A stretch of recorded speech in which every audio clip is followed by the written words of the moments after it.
John Pollock here alongside Cody Safdie. The UFC returns this Sunday night in Phoenix, Arizona. Prelims airing here on Fight Network at 8 Eastern, and then the main card at 10 p.m. headlined by the return of BJ Penn. After 2.5 years on the sidelines, he returns after many start and stops in 2016 to try and return, and he draws Yair Rodriguez. And we were discussing what could be fight of the night, and I feel that the atmosphere is going to be incredible for this main event fight. I don't know if it's going to be the desired outcome of a lot of BJ Penn fans, because he's taking on someone very, very difficult and talented in Yair Rodriguez, somebody that is 24 years of age. And you watch this guy, and it is incredible the things that he attempts and executes with just such a fluid ability. And over the course of 5 rounds, this is another opportunity, I feel, for Yair Rodriguez to continue to grow, and with a top name in BJ Penn as well.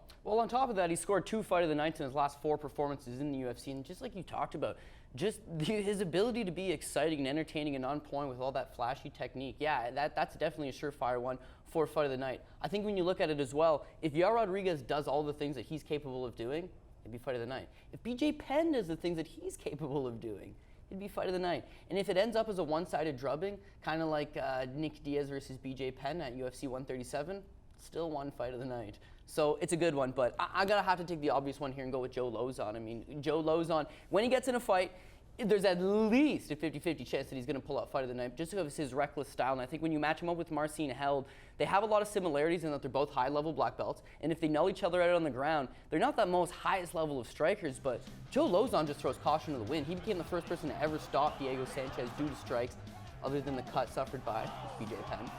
And it's just his ability to go in there and have these breathtaking performances for the fans anyways. He's always going to be a contender on there. So on a card that's going to feature a lot of fun fights with like Frankie Saenz and Augusto Quino Mendez, as well as Walt Harris versus Chase Sherman, which I think is the dark horse for Fight of the Night, I'm going to have to take the easy pick and go with Joe Lauzon. Yeah, if I had to pick a sleeper, I would be going Tony Martin, Alex White. These are 2 guys we haven't seen in close to a year at this point. I think just the way their styles are, these are 2 younger fighters as well, that I could see that really being something on the undercard. But I think when you look at the main card, it's those top 2 fights that have the lion's share of the focus. And many questions about BJ Penn. We saw his worst performance ever against Frankie Edgar. So that's been a performance I'm sure that he has dwelled upon, and hopefully made enough changes that we see a much different BJ Penn than we did in 2014. I don't think this is a fight that BJ Penn is going to win, but I think most people want to see him come out and look much more in the fight and competitive than he did against Frankie Edgar. I feel like in the Bruce Leroy fight as well, the longer the fight goes, you can kind of analyze the things that Yair Rodriguez does, and you can start to make a counter plan. You can start to make a shift. In a 3-round fight, it just happens so fast that he either catches you or, and by the way, he's not really known for his knockout power. He has that win over Andre Fili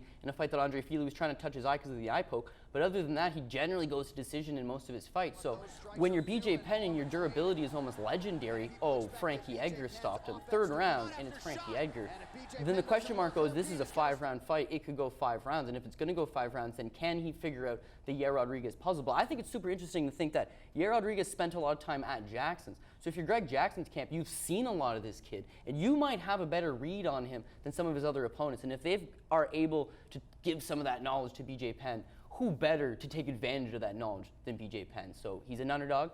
As you mentioned, BJ Penn fans might be in for a rough night, but hey, BJ Penn fans are used to rough nights at this point. So all we can hope for is a good performance out of him, and it is possible. Those that are optimistic about BJ on Sunday night, do you feel it's because of where he's training? Is it just because of the legend of BJ Penn and a lot of nostalgia? Or do you think it's some people just looking at Yair Rodriguez and not really appreciating where this guy is at in his career in comparison to where BJ Penn is? I think that's exactly it, because when BJ Penn originally got announced, it was Dennis Seaver, and okay, BJ Penn can beat Dennis Seaver. Then it gets switched to Cole Miller. Now it doesn't matter where BJ Penn's training. You like BJ Penn. But when it gets announced with Ricardo Lamas, it's a surefire, nobody really wants to see this fight. There's no interest. Yair Rodriguez presents that interesting in-between. He's not a proven guy like Ricardo Lamas yet. He's not one of the division's top yet, not one of the elite, but he's certainly on his way up. So if you're the UFC, and we talked about this, about giving guy like Misha Cirkunov, give him Shogun, right? Because Shogun's that big name, and he could help propel a guy like Misha Cirkunov. If you're the UFC, you think to yourself, BJ Penn didn't fight in 2016. Hell, he's been retired for a long time. what could we possibly do with this guy? Well, Yair Rodriguez is scheduled to be a star. He's line dotted to be a star. If he beats BJ Penn, that'll propel him into the talks from, you know, more than just hardcore fans. Casual fans will start rallying behind this guy, and that's good for them. Conversely, if BJ Penn wins, hey, Yair Rodriguez is still only 24 years old. Sky's still the limit for him, and it's a credible win for BJ Penn to re-announce himself at 145 pounds. John Ramsey will be calling for Max Holloway, BJ Penn. Oh, never. Don't want to see it. But hey, I mean, Max Holloway Max Holloway would not do that. What am I saying? The Battle of Hawaii. It's coming up on Sunday night. Phoenix, Arizona. BJ Penn taking on Yair Rodriguez, and Marcin Held meets Joe Lozon.